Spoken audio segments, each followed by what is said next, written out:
be Mommy. I want some of that, please. The marigolds? Sure. We want mini farmer and baby farmer to learn skills, to have character, and I believe the farm really helps give opportunity for this. Are you hanging out with our baby chicks? Baby just eating the seeds. What are they eating? They're eating the seeds. Oh, they're eating the seeds. We are adding lots of chickens to our homestead this year. These are our cream leg bars, and we also plan to get red rangers for meat birds this year as well. So hopefully we'll have a freezer full of meat by the end of the year.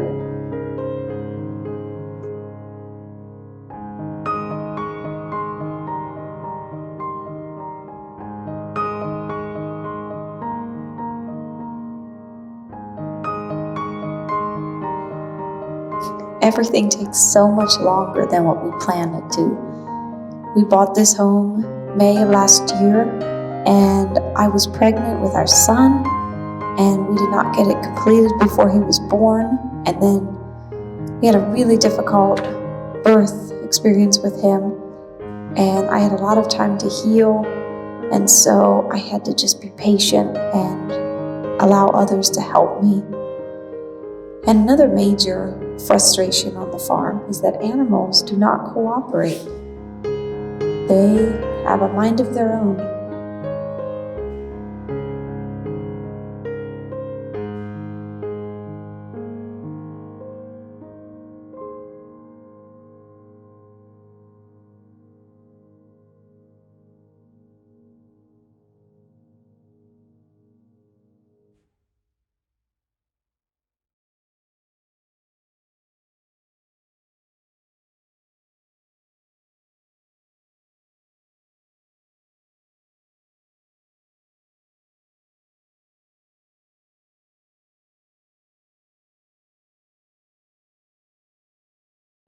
Good morning.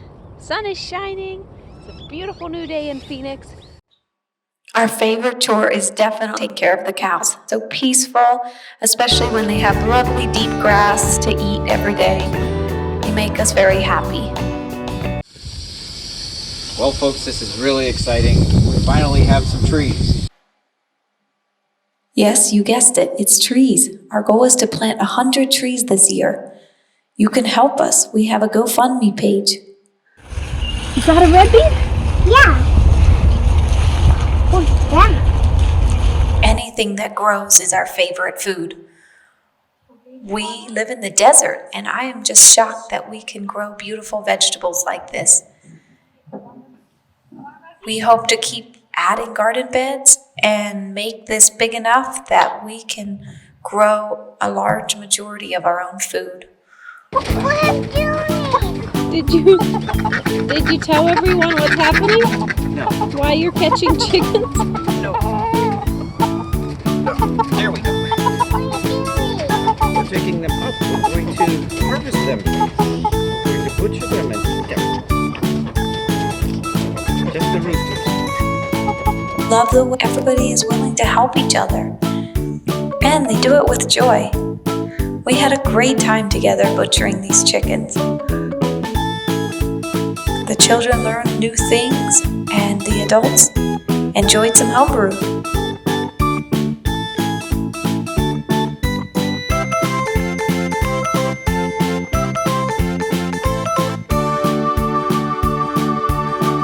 With rice for dinner tonight. Rubbed some garlic all over it and threw in some lemons from our tree. Are you excited? Yeah.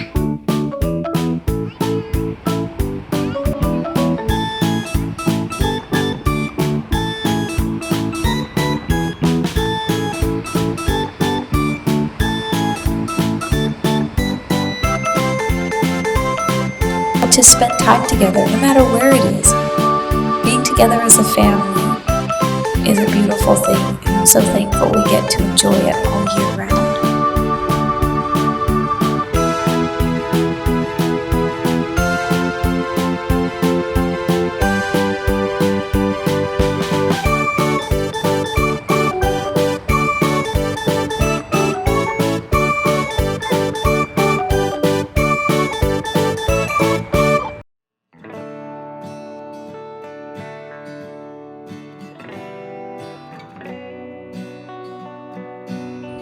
So let's identify what Saving Miller is as you know it today, and we'll take a look at where we're going.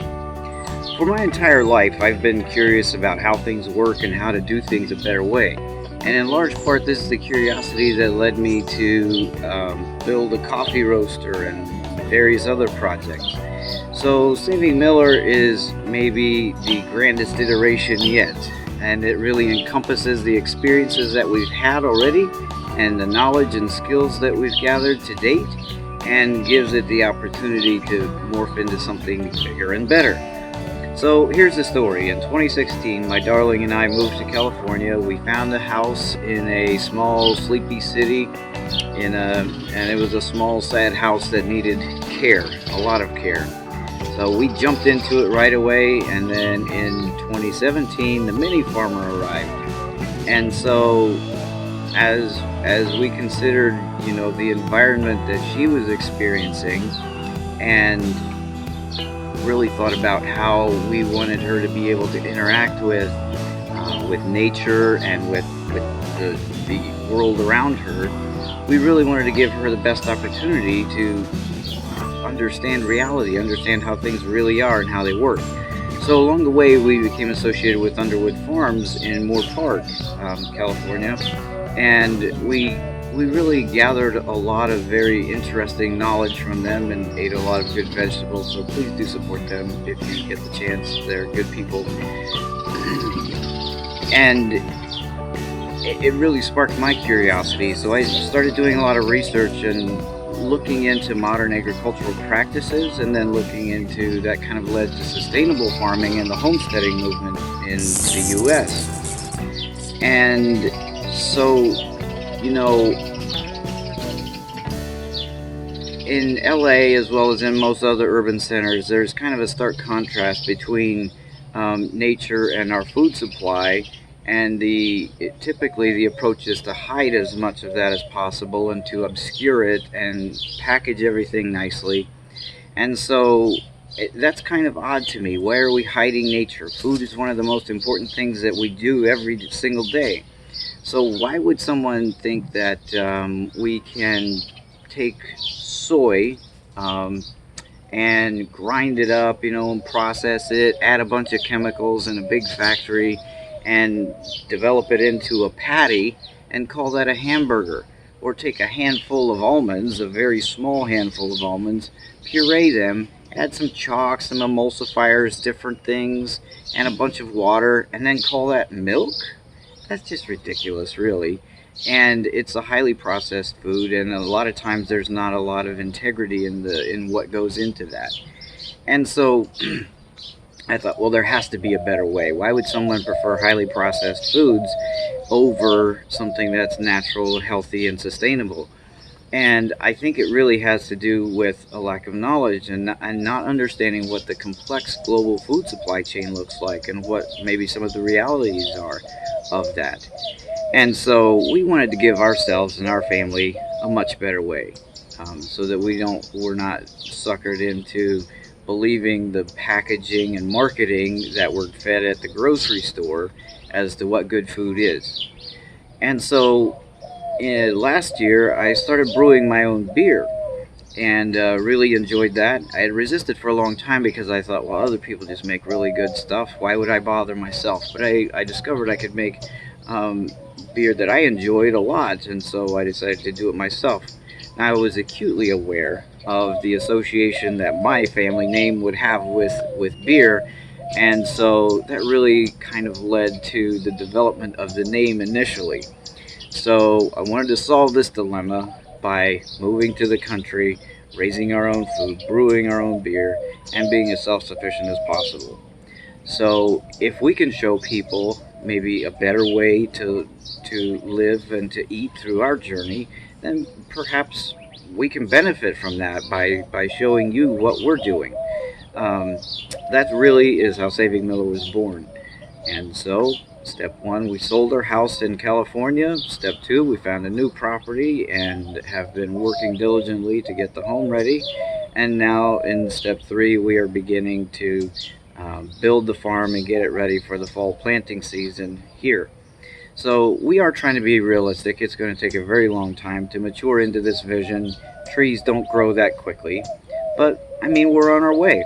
And growing our own food and reducing our reliance on modern agriculture, on global transportation, and modern technology is really one of the big goals. But we are trying to take a holistic approach to to have as healthy a lifestyle as we can in a reasonable way. We're not fanatics by any means. We're not that crazy. I mean, we try to be down to earth, but also realistic. And hopefully, this will benefit future generations by educating them and nourishing them. So, I don't think it's necessarily realistic to think that the small-scale homestead approach is going to feed the world. In some applications, the way that Joel Salatin uses sustainable practices, I think it can be very effective, and the principles are absolutely correct and appropriate. But I don't know if there are sufficient resources to do that on a global scale or not. Maybe there are.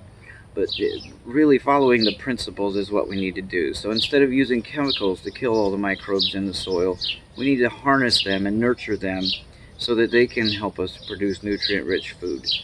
And that's the direction we want to take Saving Miller. We want to use sustainable and chemical-free gardening and farming practices that will allow us to produce nutrient-rich food and do that indefinitely. So keep in mind, Saving Miller is about our family and our journey, and we're sharing it with you, but we aren't trying to save the world, only Miller. However, I really hope that it can benefit you and the community that we're in, especially the people that can actually benefit from the farm. So this is Saving Miller.